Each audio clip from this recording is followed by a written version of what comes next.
Ողջույն բոլորին, այսօր պատրաստելու ենք թարմ ու գունեղ բանջարեղենային ուտեստ, դդմիկով, լոլիկով, գազարով և բուլղարական պղպեղով։ Այս պարզ բաղադրիչները միասին ստեղծում են անուշաբույր, հյութեղ և գունեղ ուտեստ։ Հիանալի է ինչպես ճաշի, այնպես էլ ընթրիքի համար։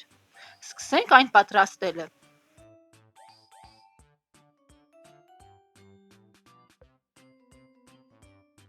Նախ եւ առաջ հեռացնում ենք դդմիկի պտղամիսը, երկու մասի ենք բաժանում մեջտեղից, կիսում ենք և վերածում ենք քառակուսիների։ Հեռացնում ենք բուլղարական պղպեղի պտղամիսը, բաժանում ենք երկու մասի, կտրատում ենք, իհարկե սերմերը հեռացնում ենք և բաժանում ենք քառակուսիների։ Կտրատում ենք լոլիկը, դդմիկը ուտեստին հաղորդում է նուրբ կառուցվածք, գազարը հաճելի քաղցրություն, պղպեղը յուրահատուկ բույր, իսկ լոլիկը միավորում է բոլոր համերը։ Կաթսայի մեջ լցնում ենք բուսայուղը, թողնում ենք տաքանա, լցնում ենք կիսալուցնաձև կտրատած սոխը, խառնում ենք,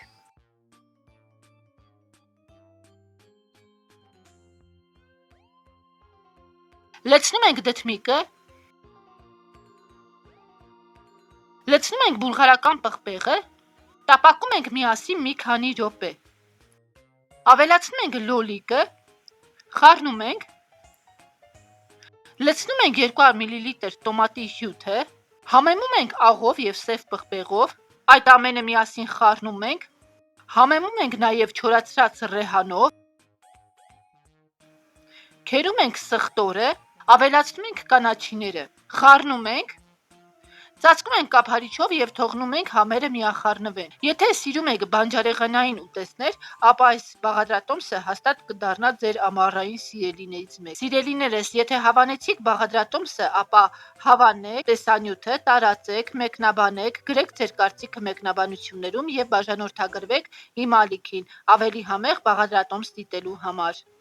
Առայժմս շնորհակալ եմ բոլորիդ դիտելու համար։